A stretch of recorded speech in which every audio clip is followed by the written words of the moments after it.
嘿，大家好，我是 Ason 啊。那今天我們又來跟大家開場，跟這個也是我們之前看過的一個對手。對，那這次那個對手是誰？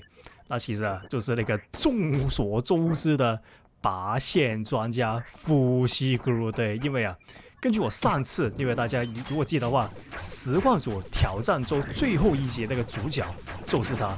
然後那一集其實那個流量就是那個觀看數。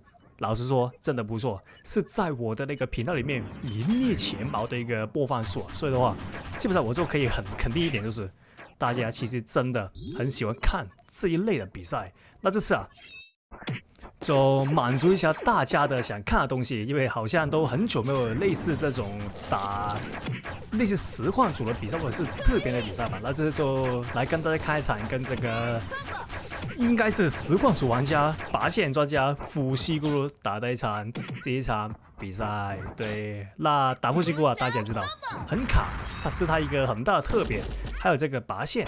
但這次的話就可以跟大家說，它是沒有拔線的，就是一個很普通的、很卡的這一場比賽。所以的話，大家就不用擔心，就可以用這場比賽來參考怎麼打一些很卡的一些人的作為參考的一場比賽影片吧。那對，那說起這個直播，因為大家所知道富士咕嚕為什麼會在這裡遇到我，或者是我怎麼會在這裡遇到富士咕嚕？那其實是因為他在那個直播裡面，因為這個素材是在直播裡面打的，然後他在這個直播裡面在 stream sniper， 就是他在撞我牆就是撞我牆，就是看我直播然后在可以收我。那其實在這個比賽好像已經是第4場看到他了。那說起直播，但其實我想說的重點是，說起直播，大家好像已經很久沒有看到我開直播，對不對？那其實開直播的時間已經到了呀。就其實應該是這天是4月15號，那這部影片應該是會在4月15號的時候錄音，然後在這個4月17號的時候發。對，那所以當你看到這個影片的時候，其實那個直播是什麼時候開始？對，就是今天沒錯，就是你看的這個影片的幾個小時後，我就應該是會開直播了，就是17號的晚上時間，你就會看到我開直播。所以的話，如果大家有興趣的話，就可以來看一下我的那個直播。那這次那個主題就是巫妖，對，大家很喜歡看巫妖。那這次主題就是我會用這個巫妖打一整場的這個直播，競技場直播，對，使用巫妖，應該說使用巫妖當做主要英雄，就取代這個超雄的地位那希望大家也看得開心，因為我知道大家真的很喜歡看這種巫妖的比賽，對不对？那這次都一次過滿足所有興趣的觀眾。對，那說了那麼多，我們就回到這個影片裡面。那打富士咕嚕其實很卡嘛，那我們打一些很卡的玩家或者是敵人的話，我們怎麼應對？那其實我是比較建議一點，就是把你所有的那些很長的 combo 全部拿走。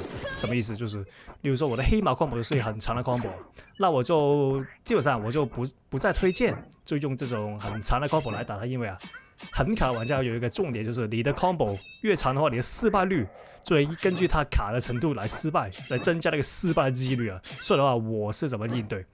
我就直接，首先我會拿出這個 Dr. Spider， 因為 Dr. Spider 根據我以前所說，它是用來打這個黑人的魚餌打法，這個是其中一個用法。但是如果大家有留意的話，Dr. Spider 也是一個很好的把對面的血量來一波前期的削弱的一个很好用的英雄。那打一种很卡的玩家的话，如果你的 combo 基本上都失效的话，我是非常之建议你用一只 Dr. Spider 在游戏一开始先把他的血量先削一波，增加你后期的那个游戏的胜率对，那这边的话我就一开始先用 Dr. Spider。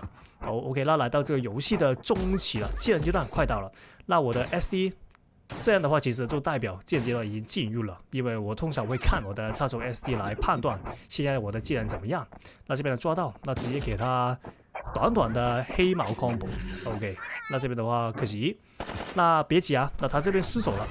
那這邊的話，其實給這個頭踩中的話，我們就不用怕，因為他這個頭踩中了，他會把你的那個前後左右的那個位置打混，就是如果你原本是按这個前來前進的話，它可能變成後或者左或者右。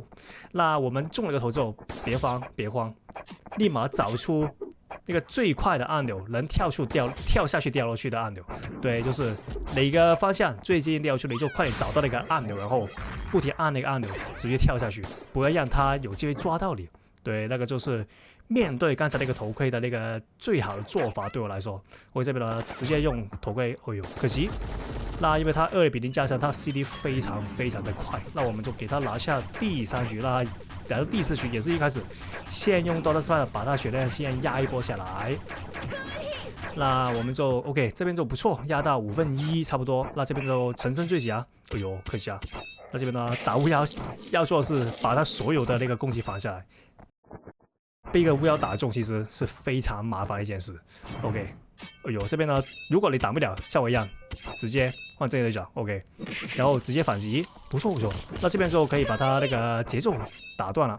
那打巫妖的話，我們就盡量不要那麼輕易在他面前跳起來，因為巫妖武器非常之大。OK， 這邊的話可以給他黑毛 combo。OK， 這邊可惜啊，雖然說那個不要給他那麼長，別給他那麼多的長 combo， 但是有時候，如果你沒有其他 combo 了，也是可以嘗試繼續用你的長 combo， 那就一個沒有其他方法的一個折衝的做法。OK， 這邊的話，別跑，哎呦，這邊跳起來別讓他打中。OK， 不錯。那他明顯是想抓我那個霸體，然後用的奪寶來 combo 我。那但是他打 miss 了，我這邊的話直接再給他黑毛 combo， 那看能不能接着他。哎呦，不錯，那其實也算是一個利好消息啊。就雖然他很卡，但是他的黑毛，我的黑毛也是可以把整套 combo 打進去，那是不錯。OK， 因為有時候太卡的話，黑毛跳前2下，基本上你就會掉下來，那這個就不錯。OK， 這邊的話，我的頭盔好了，衣服好像也沒開，那我們就直接開頭盔 ，OK， 把它抓住。那這個不錯啊，就是他沒有預設我的那個裝備還有什麼，那他直接就很進取的把一些很致命的裝備開出來，那就會導致他發生剛才那個事情。就有時候我想說，你要開一些致命裝備，你現在看對面的那個術士1有沒有？對，那個就很重要。